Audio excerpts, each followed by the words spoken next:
BA पास कर गया है, इंटर पास कर गया है, लेकिन कोई काम नहीं मिलता है। मजदूरी आके पटना में करता है, कोई प्लम्बरिंग के काम करता है, कोई ईंटा उठाता है, कोई जो है मट्टी उठाता है। एनडीए के जो नेता हैं 200-200 करोड़ का एक साल में प्रॉपर्टी खरीद रहे हैं। अन्य कई भी मंत्री इसमें संलिप्त है। धीरे धीरे सबका पोल खुलेगा तो भ्रष्टाचार जो है थाने से लेकर ऊपर सचिवालय तक का है। जन सुराज की ये व्यवस्था है कि हर एक पंचायत में, हर एक ब्लॉक में, एटलीस्ट हर एक जिले में 10 से 5 ऐसा बढ़िया स्कूल होना चाहिए जहां से बच्चे पढ़ के निकले तो वो भविष्य में कुछ कर सके। बिहार में और फुलवारी विधानसभा में जन सुराज के अलावा कोई नहीं दिख रहा होगा। आप क्षेत्र भ्रमण कर लीजिए, पूछ लीजिए जनता से, लोगों से पूछ लीजिए, युवाओं से पूछ लीजिए कि जन सुराज के अलावा अभी भी कोई दिखाई नहीं दे रहा। सोच लीजिए। नमस्कार, मैं ऋषि और आप देख रहे हैं बिहार तेज खबर। देखिए, अभी मेरी मौजूदगी बिहार की राजधानी पटना में है और पटना के फुलवारी विधानसभा क्षेत्र में आए हुए हैं। मेरे साथ अभी जिनको देख रहे हैं ये प्रोफेसर शशिकांत प्रसाद जी हैं। प्रोफेसर भी हैं और एक्स वीडियो भी रह चुके हैं। तो चलिए इनसे हम कुछ आज बातें करेंगे फुलवारी विधानसभा क्षेत्र के बारे में। और कहीं ना कहीं देखा जा रहा है कि नजदीके में बिहार विधानसभा का चुनाव है। हर प्रत्याशी अपनी तरफ से दावे पेश कर रहे हैं, अपनी तरफ से जनता के बीच जा रहे हैं, अपने चीज़ों को एक्सप्लेन कर रहे हैं कि आएंगे, अगर विधायक बनते हैं तो क्या कुछ जनता के लिए कर पाएंगे। तो चलिए हम इनसे सीधे वार्तालाप करते हैं और चीज़ों के बारे में थोड़ा गहराई से हम जानने का प्रयास करते हैं। सर, हम सीधा सवाल हम पूछना चाहते हैं, सिंपल सा। एक ही जनता के पास हम जाते हैं तो लोग पूछते हैं, लोग कहते हैं कि जो भी लोग आते हैं हर साल यही वादा करके जाते हैं कि हम ये कर देंगे, वो कर देंगे, लेकिन जब बन जाते हैं तो फिर कहाँ जाते हैं, दिखाई नहीं देते। तो आप पे कैसे भरोसा करे जनता? एकदम बिल्कुल जनता ठीक कह रही है। हम भी जा रहे हैं क्षेत्र में तो लोगों का यही कहना है कि हम लोग जिनको जिताते हैं वो देखने नहीं आते हैं। और जनता का कहना बिल्कुल सही है। जो भी जनप्रतिनिधि है चुनाव जीतने के बाद जनता के बीच जाना तो छोड़ दीजिए, जनता के मुद्दों को भी न विधानसभा हो या अन्य माध्यम हो नहीं रख पाते हैं। तो जनता का कहना ठीक है। जहां तक हमारा सवाल है और जन स्वराज पार्टी का सवाल है, हम लोग पहली बार चुनाव मैदान में आए हैं और जनता के बीच में जा रहे हैं। जनता का भरपूर समर्थन मिल रहा है। लोगों को एक तीसरा विकल्प नजर आ रहा है और ऐसा विकल्प जो बिहार के बच्चों के भविष्य को सपना देख रहा है, एक अच्छे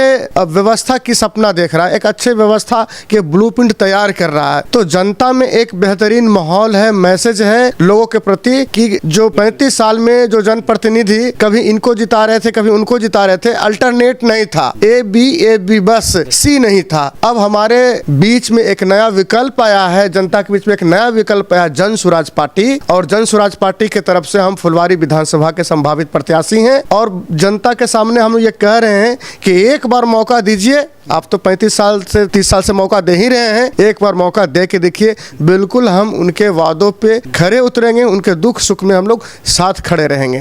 सर, हम ये जानना चाहते हैं कि जैसे कि आप जन सुराज की तरफ से संभावित प्रत्याशी हैं फुलवारी विधानसभा क्षेत्र के लिए, तो सर जनता के ये कहना है कि जो भी पार्टियां हैं उनके भी प्रतिनिधि आते हैं, वो भी कई वादे करते हैं, आप भी जा रहे हैं, तो क्या डिफरेंस दिख रहा है उनके वादे में और आपके वादे में? अभी आप बिहार में और फुलवारी विधानसभा में जन सुराज के अलावा कोई नहीं दिख रहा होगा। आप क्षेत्र भ्रमण कर लीजिए, पूछ लीजिए जनता से, लोगों से पूछ लीजिए, युवाओं से पूछ लीजिए कि जन सुराज के अलावा अभी भी कोई दिखाई नहीं दे रहा। सोच लीजिए। तो चुनाव जीतने के बाद क्या दिखाई देंगे? हम लोग घर घर जाके जनसंपर्क कर रहे हैं, गली गली मोहल्ले मोहल्ले जाके उनकी समस्याओं को सुन रहे हैं, समझ रहे हैं। लेकिन अभी भी जो चुनाव एकदम नजदीक है, जो जनप्रतिनिधि है, कहीं न कहीं उनके अंदर ये है कि जनता तो हमें वोट दे देगी, हम जाए या नहीं जाए। सवाल अब ये है कि हमारा मुद्दा और लोगों का मुद्दा क्या है? क्या है मतलब यही डिफरेंस है। ये डिफरेंस हम आपको बताना चाह रहे हैं कि जन सुराज की जो वादे हैं, जन सुराज जो कह रहा है कि हम क्या क्या करेंगे और उनके कामों से अलग क्या है। सबसे पहला देखिए, सबसे पहला हमारा सोच है शिक्षा। बिना शिक्षा के बिहार में गरीबी नहीं मिटा सकते हैं आप। कहीं भी किसी भी क्षेत्र का बिना शिक्षा के गरीबी नहीं मिटा सकते हैं। आज भी बिहार शिक्षा के मामले में निचले पैदान पे है। सर, कहा जाता है शिक्षा पे लगभग 60,000 करोड़ रुपया खर्च हो जाता है, बजट में पेश किया जाता है। तो आखिर ये पैसा जा कहाँ रहा है सर? आप एक्स वीडियो भी, हमने सुना है कि आप एक्स वीडियो भी हैं, तो इसको थोड़ा नज़दीकी से बताइए, क्योंकि इस चीज़ को तो आप गहराई से जानते होंगे। हाँ, यही तो बता रहे हैं कि जो 60,000 करोड़ रुपया शिक्षा पे खर्च हो रहा है, 60,000 करोड़ का सही तरीके से उपयोग नहीं हो रहा है। गांव घर में जाइए, अभी भी जो स्कूलिंग व्यवस्था है, शिक्षा की व्यवस्था है, उस हद तक ठीक नहीं है जिस हद तक होना चाहिए। अब 8वां क्लास में, 9वां क्लास में, 6ठा क्लास में बच्चों को पूछिए कि क्या पढ़ाई होता है, वो लगभग जो है आपको बहुत चीजें क्लियर नहीं हो पाएगी। कई सरकारी स्कूलों में विजिट किए हैं, माननीय मुख्यमंत्री जो नीतीश कुमार हैं, उनके जिले के कई स्कूलों में हमने भ्रमण किया है। कोई ऐसे स्कूल हमने देखे हैं, किसी स्कूल के जाने के लिए रास्ता नहीं है, किसी का भवन जर्जर है, कहीं पे भवन ठीक है तो वहाँ पे शिक्षकों की अभाव है, तो कहीं सब कुछ है तो कहीं बच्चों की अभाव। तो आखिर ये व्यवस्था सुधरेगी कैसे? वही हम कहना चाह रहे थे। हम एक गांव गए हुए थे, गोपाल टोला, वहाँ लगभग वहाँ मुसहर की आबादी, दलित की आबादी, ईबीसी ओबीसी की आबादी बहुत सारा था। वो स्कूल की जो हम लोगों ने कहा कि सर एक बार स्कूल देखिए, स्कूल को देखे, चारों तरफ से वो स्कूल पानी से घिरा हुआ है, 2 कमरे का स्कूल है, वहाँ जाने की व्यवस्था नहीं है। जब तक हम स्कूलिंग शिक्षा में आधुनिक तकनीक का उपयोग नहीं करेंगे, वही पुराने पद्धति से स्कूलिंग व्यवस्था बच्चों को शिक्षा मिलते रहेंगे, तो बच्चा में ग्रोथ नहीं होगा। कंपेयर कर लीजिए, प्राइवेट स्कूल क्या करता है, थोड़ा सा नया तकनीक से पढ़ाता है। जन स्वराज की यह व्यवस्था है कि हर एक पंचायत में, हर एक ब्लॉक में, एटलीस्ट हर एक जिले में 10 से 5 ऐसा बढ़िया स्कूल होना चाहिए जहां से बच्चे पढ़ के निकले तो वो भविष्य में कुछ कर सके। लेकिन आज हमारे यहाँ क्या स्थिति है, एक भी सरकारी स्कूल उठा के देख लीजिए जिला का, जहाँ की शिक्षा व्यवस्था बढ़िया हो, जहाँ से बच्चे निकल के कोई बढ़िया कॉलेज में एडमिशन ले ले, कोई बढ़िया जो इंजीनियरिंग कॉलेज में एडमिशन ले ले, कोई भी स्कूल है नहीं है। तो यही अंतर जन स्वराज में है। जन स्वराज चाहता है कि जो शिक्षा की जो व्यवस्था हो, प्राइमरी, हायर और सेकेंडरी स्कूल की जो शिक्षा की व्यवस्था हो, वो इतना बेहतरीन होना चाहिए, इतना अच्छा स्कूल होना चाहिए, नेतरहाट के जैसा, नवोदय विद्यालय के जैसा, केंद्रीय विद्यालय के जैसा स्कूल पूरे जिला में एटलीस्ट कम से कम 15 से 20, ब्लॉक में कम से कम 4-5, 1-2 पंचायत में हो, शिक्षा की व्यवस्था अपने आप सुधर जाएगा। सर इस पे हम आपसे एक और क्वेश्चन जानना चाहेंगे। सर आप, जैसा कि हम जानते हैं कि आप एक इकोनॉमिक्स का प्रोफेसर भी हैं, तो आपने कहा कि हम हाईटेक तरीके से शिक्षा को हम बढ़ावा देंगे, हाईटेक बिल्डिंग बनाएंगे, इंफ्रास्ट्रक्चर बनाएंगे, तो सर इसके लिए बजट की आवश्यकता है, काफ़ी अच्छा खासा बजट भी लगेगा। तो आप इकोनॉमिक्स के प्रोफेसर हैं, तो थोड़ा एक्सप्लेन करेंगे सर कि ये पैसे कहाँ से लाएंगे और कैसे इन चीज़ों पे खर्च करेंगे? देखिए, जो बजट अभी 60,000 करोड़ शिक्षा पे कर रहे हैं, हमको कहीं से शिक्षक लाने की जरूरत नहीं है। वही शिक्षक जो आपके सरकारी विद्यालय के शिक्षक हैं, वही शिक्षकों को बेहतरीन ट्रेनिंग दिया जाए, बेहतरीन सुविधा दिया जाए, तो वही शिक्षक आपको प्राइवेट स्कूल से बेहतर जो है ना, आपको ना वो प्रोडक्शन दे देंगे, ठीक है ना। वही शिक्षक, बिल्डिंग क्या है, हम तो कहते हैं कि कहीं बिल्डिंग बना तो दिए हैं, लेकिन बिल्डिंग में शिक्षक व्यवस्था क्या है? खिचड़ी पकाने के लिए सिर्फ बिल्डिंग नहीं बनाया जाता है, बिल्डिंग बनाया जाता है कि बच्चों को बेहतरीन शिक्षा की व्यवस्था किया जाए। तो हमारे पास एक ब्लूप्रिंट है कि हम वही बजट में बेहतरीन चीज मुहैया, अब जैसे विद्यार्थियों को कंप्यूटर चाहिए, विद्यार्थियों को स्मार्ट बोर्ड चाहिए, स्मार्ट क्लासरूम चाहिए, आज के डेट में नेसेसरी, शिक्षकों को उसकी ट्रेनिंग मिलनी चाहिए, बुनियादी चीज जो है स्कूलों में होनी चाहिए, थोड़ा बहुत खेल का सामग्री होना चाहिए, खेल मैदान होना चाहिए, ताकि बच्चों को, और बच्चों में एक लगाव होना चाहिए शिक्षा के प्रति। ये नहीं कि सिर्फ खिचड़ी खाने के लिए गए बाहर आ गए, बच्चों में, बच्चों के माता पिता में जागरूकता होनी चाहिए। तो ये ब्लूप्रिंट तैयार कर सकता है सरकार, जो कि मंशा नहीं है उनको करने की। वो चाहती है वर्तमान सरकार की ना, जो शिक्षा की व्यवस्था है बिहार में, जैसे 60 साल पहले था, जैसे अब है, वैसा ही रहे। तो हमारे पास एक बेहतर प्लान है, जितना बजट है उसी बजट में हम बेहतरीन शिक्षा की व्यवस्था कर सकते हैं। हम बताए ना कि एक बात बताइए, पंचायत में 2-3 स्कूल बेहतरीन हो जाए, इसको इधर उधर करने की ज्यादा जरूरत नहीं है। हमारे पास वही शिक्षक हैं, शिक्षकों को गुणवत्तापूर्ण ट्रेनिंग के माध्यम से उसी शिक्षक को एक बेहतरीन 10 शिक्षकों को समेट के एक अच्छे स्कूल में पदस्थापन करके बढ़िया स्कूल बनाया जा सकता है। और जब हम शुरुआत कर देंगे ना, तो धीरे धीरे अन्य स्कूल भी इस तरह का जो है ना बढ़िया बनने लगेगा। सर हम जानना चाहेंगे कि आज के टाइम में जब हम फील्ड में जाते हैं, पब्लिक लोगों से बात करते हैं, उनका ओपिनियन लेते हैं, तो आज के टाइम में सबसे बड़ा जो मुद्दा निकल कर जो आ रहा है वो भ्रष्टाचार का और अफसरशाही का काफ़ी जनता आरोप लगाते दिख रहे हैं। तो सर जैसा कि आप एक ऑफिसर भी रह चुके हैं और भी ब्लॉक लेवल का ऑफिसर रह चुके हैं, तो इस पे आप क्या कहना चाहेंगे जिस तरीके से आज जनता आरोप लगा रही है वर्तमान सरकार पे? वर्तमान सरकार में देखिए, अशोक चौधरी जी 200 करोड़ रुपए का एक साल में प्रॉपर्टी खरीद लेते हैं, मात्र एक साल में। 10 साल मंत्री रहे, हमको जहां तक याद है 10-15 साल वो मंत्री रहे, कितना करोड़ कमाए होंगे। उसी तरह से प्रशांत किशोर लगातार देख रहे हैं इंडिया के बड़े बड़े नेताओं पे पोल खोले जा रहे वही हैं। तो बोल रहे हैं कि एनडीए के जो नेता है 200 करोड़ का एक साल में प्रॉपर्टी खरीद रहे हैं। अन्य कई भी मंत्री इसमें संलिप्त है। धीरे धीरे सबका पोल खुलेगा तो भ्रष्टाचार जो है थाने से लेकर ऊपर सचिवालय तक का है। थाने में जाइए, बिना पैसे का एफआईआर हो जाए तो कह दीजिएगा। सर, ब्लॉक में जाइए, हम वही तो बता रहे हैं, हम सीधा जुड़े हो। ब्लॉक में जाइए, बिना जो है दाखिल खारिज बिना पैसे का हो जाए तो कह दीजिएगा। आप थे जब ब्लॉक में सर उस पद पे, तो क्या स्थिति था उस समय? हम उस समय वीडियो थे और हमने जब तक काम किया है तब तक पूरा ईमानदारी पूर्वक काम किया। मुझे ऐसा लगा कि नहीं, यहाँ रह के हम सामाजिक काम ज़्यादा नहीं कर सकते हैं, लोगों का आवाज़ नहीं उठा सकते हैं, तो हमने प्रोफेसर की नौकरी ज्वाइन की, क्योंकि वहाँ से हम सामाजिक काम कर सकते हैं। मुझे पता है, सारे चीज़ पता है कि जो जनता है, गरीब है, गुरबा है, उसको कहाँ समस्या होता है। पेंशन बनाने जाइए, चाहे अन्य चीज़ कराने जाइए, सब जगह समस्या है। तो नीचे से ऊपर तक जो है अफसरशाही है, भ्रष्टाचार है, बहुत भ्रष्टाचार है। तो ये सरकार तो जो है, जो एनडीए के सरकार है, देख रहे हैं कि इनकी मंशा नहीं होती है ना कि जो गांव की जनता है उसको पढ़ाई लिखाए, और बाकी भ्रष्टाचार के बाद तो प्रशांत जी खोल ही रहे हैं पुल, आप देख ही रहे हैं। सर, हम जानना चाहेंगे कि सर आपने राजनीति में आने के लिए क्यों सोचा? आप अच्छे पद पे थे, अभी भी आप प्रोफेसर है, फिर राजनीति ही क्यों? लोग कहते हैं कि राजनीति से दूर दूर भागते हैं, लेकिन आप राजनीति क्यों चुने? राजनीति चुनने का कारण है, राजनीति में अगर अच्छे लोग नहीं आएंगे, पढ़े लिखे लोग नहीं आएंगे, तो आपको एकदम क्लियर करके बताते हैं, राजनीति में ऐसे लोगों को चयन किया जाता है, ऐसे लोगों को पार्टियां टिकट देती है जो ना संसद में एक सवाल कह सके, ना संसद में सवाल पूछ सके, ना जनता के लिए वो किसी से बात कर सके आंख से आंख मिला के, अफसरों से, बड़े बड़े नेताओं से। वैसे लोगों के पार्टियां तरहीज देती है, कोई भी पार्टियां, कि ऐसे एक नहीं होता स्टैंप के रूप में कि पार्टी में हम चुनाव जिता दिए, अब हम जैसे कहते हैं वैसा करना पड़ेगा।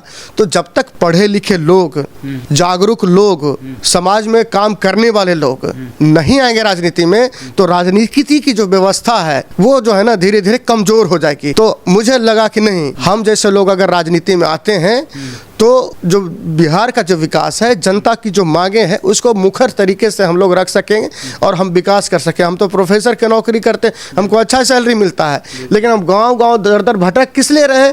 इसलिए रहे हैं कि बिहार की व्यवस्था बदले और जन स्वराज जो है एक नई उम्मीद है, बदलाव करना चाहती है। इसलिए हम लोग जन स्वराज के साथ जुड़ के हम चाहते हैं कि नहीं, हमारे जैसा और भी बहुत सारे पढ़े लिखे युवा साथी आए हैं जो चाहते हैं कि बिहार एक बेहतर राज्य बने, एक विकसित राज्य बने, इसलिए हम लोग आए हैं। फुलवारी विधानसभा के जनता के लिए क्या क्या आप कर पाएंगे, ये बताइए। सबसे पहले तो फुलवारी में जो बेसिक समस्याएं हैं, आधारभूत समस्याएं हैं, हम लोग गांव गांव घर घर जाके देखे हैं। ये बेसिक समस्या, सबसे पहली समस्या है फुलवारी शहर ले लीजिए, गांव ले लीजिए, पुनपुन ले लीजिए, वहाँ साफ सफाई की इतनी दयनीय स्थिति है ना कि बरसात तभी खत्म होने वाला है। आप किसी भी फुलवारी के गांव मोहल्ले में चले जाइए, वहाँ आपको ना एकदम पूरा अभी भी पानी भर भर ठेवना पानी नजर आएगा, कहीं साफ सफाई नहीं है, सीवरेज की इतनी समस्याएं हैं। तो ये समस्या को तत्काल इससे किस तरह से निदान किया जाएगा, हम लोग इस पर विचार कर रहे हैं। तो ये समस्या बहुत भयावह है। दूसरा, गाँव में चले जाइए, नल जल योजना तो लगा दिया है सरकार, कहीं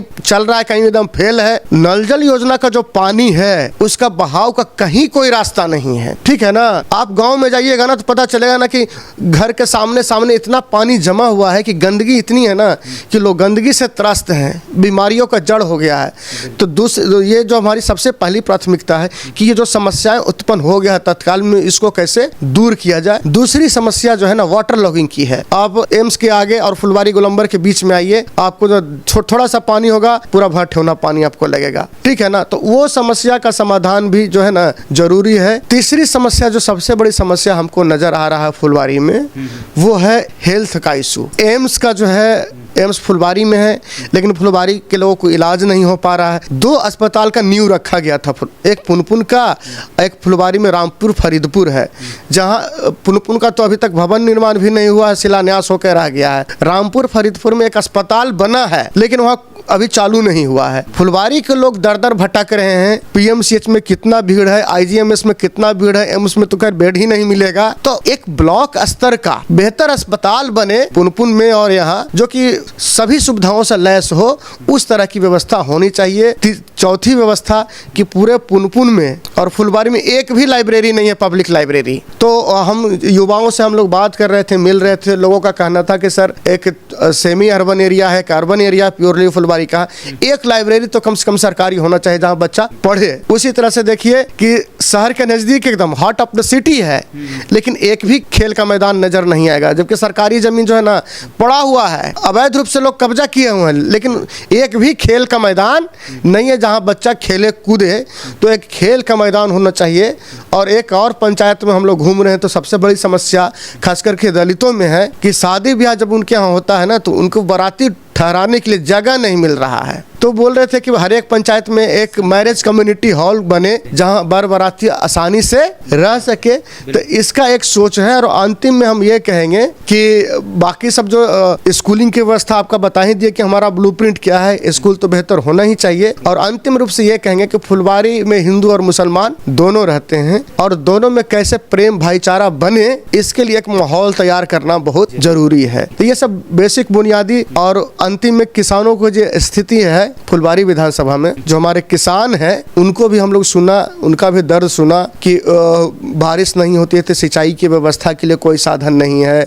खाद, इधर खाद की जो समस्या, धान में जो हम लोग खाद देते हैं तो खाद उनको ना अनुदानित दर पे नहीं मिल रहा है, मार्केट से ब्लैक मार्केटिंग करके खाद खरीद रहे हैं, ज़्यादा रुपये देके खरीद रहे हैं। तो किसानों की सबसे बड़ी समस्या है कि उनको खाद नहीं मिल रहा है समय पे, ठीक है ना, अनुदान नहीं मिल रहा है खाद पे समय से। तो ये सब समस्याएं हैं सभी लोगों के। और एक समस्या जो सबसे कॉमन मिलेगा आपको कि यहाँ फुलवारी में चले जाइए, महिलाएं कहती है, युवाओं कहता है कि बीए पास कर गया है, इंटर पास कर गया है, लेकिन कोई काम नहीं मिलता है। मजदूरी आके पटना में करता है, कोई प्लम्बरिंग के काम करता है, कोई ईंटा उठाता है, कोई जो है मट्टी उठाता है, यही काम करता है बीए पास करके भी। रोजगार भत्ता नीतीश जी किए हैं, रोजगार भत्ता कहाँ किसी को मिल रहा है, पूछ लीजिए जाके फील्ड में, किसी को रोजगार भत्ता नहीं मिल रहा है। तो ये जो है ना, बेरोजगारी का स्तर इतना चरम पे है कि ये इंडिविजुअल नहीं है, लेकिन जब जनसुर आ जाएगी तो जो बेरोजगारी है, जो 10-12 हजार का रोजगार देने का हम लोग बात कर रहे हैं लोगों को, ये हम लोग सुनिश्चित कराएंगे कि 10-12 हजार 15 हजार का रोजगार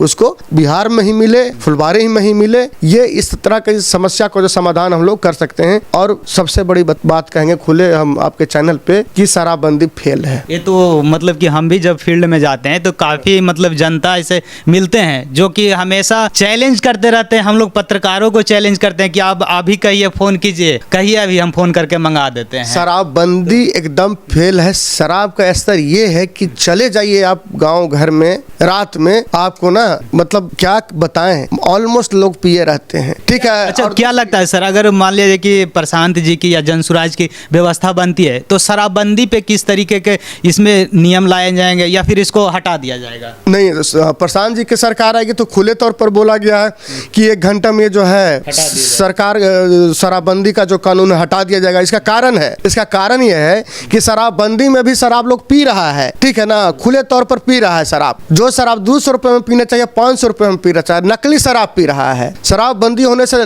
युवाओं में ना चरस, स्मैकिंग, अन्य कई तरह का जो है मादक पदार्थों का यूज कर रहा है, जिससे उसकी सेहत खराब हो रही है। और सबसे बड़ा कारण क्या है कि ये जो शराबबंदी का फायदा बड़े बड़े ठेकेदार, पूंजीपति, अफसर, बड़े बड़े पुलिस अफसर इसका फायदा उठा रहे हैं। बिहार को क्या मिल रहा है? कुछ नहीं। तो क्या नीतीश जी को ये सब नहीं दिख रहा है? दिख रहा है, वोट बैंक की राजनीति है। एक बार शराब का दुकान पूरे बिहार में खुलवा के वोट बैंक के चक्कर में जनता को बर्बाद कर। हम क्या बताएं कि एक बार नीतीश जी आए थे सत्ता में तो गांव गांव में शराब का दुकान खुला दिए, सत्ता में आ गए। अब इनको लगा कि नहीं जो है ना, आप शराब बंद कराते हैं तब सत्ता में आ जाएंगे, तो शराब बंद करा दिए तब सत्ता में आए। दोनों काम किए हैं, मतलब कि जो भी काम किए सत्ता का प्रलोभन में, सत्ता सत्ता के लिए, सत्ता के प्रलोभन में इन्होंने एक बार शराबबंदी पूरे तरह से जो है ओपन किया कि गांव-गांव, गली-गली, मोहल्ले में शराब का ठेका दिया। उसके बाद इनको लगा कि नहीं, अब जो है ना अगले राजनीति के आगे स्टैंड तो शराबबंदी कर दिए। दोनों इनका फेल हुआ, अल्टीमेटली दोनों फेल हुआ। इससे घटा देखिए, सबसे, हम तो इकोनॉमिक्स के विद्यार्थी हैं, टीचर हैं, सबसे ज़्यादा नुकसान बिहार सरकार को हो रहा है, जनता को हो रहा है। लगभग 60 से 65 हजार करोड़ रुपये का नुकसान हो रहा है, ठीक है ना। वो 60,000 65,000 करोड़ किसके खाते में जा रहा है? ठेकेदार के, पूंजीपति, ब्लैक मार्केटर, अफसर, ये सबको जा रहा है। तो ये बिहार का नुकसान हो रहा है। अगर ये पैसा आता है तो इसी पैसे का यूज हम लोग अच्छे शिक्षा व्यवस्था में कर सकते हैं, अच्छे शिक्षा के लिए कर सकते हैं, पलायन रोकने के लिए कर सकते हैं, 2-4 फैक्ट्रियां लग सकती है। ये अन्य डेवलपमेंट काम जो है ना इसी पैसे से हो सकता है। तो जन स्वराज का सोच है बिल्कुल कि शराबबंदी जो है 1 घंटे में अगर सरकार बनी तो सबसे पहला जो है कलम इसी पे चलेगा कि शराबबंदी का जो अधिनियम है इसको खत्म कर दिया जाएगा। बिल्कुल बिल्कुल, बहुत अच्छा लगा सर आपसे बात करके। तो देख सकते हैं अभी मेरे साथ जनसुराज के संभावित प्रत्याशी हैं, फुलवारी विधानसभा क्षेत्र है, और इनकी बातों से आप लोग कितना सहमत है, अपना अपना प्रतिक्रिया भी नीचे कमेंट बॉक्स में जरूर बताइएगा। तब तक के लिए जय हिंद।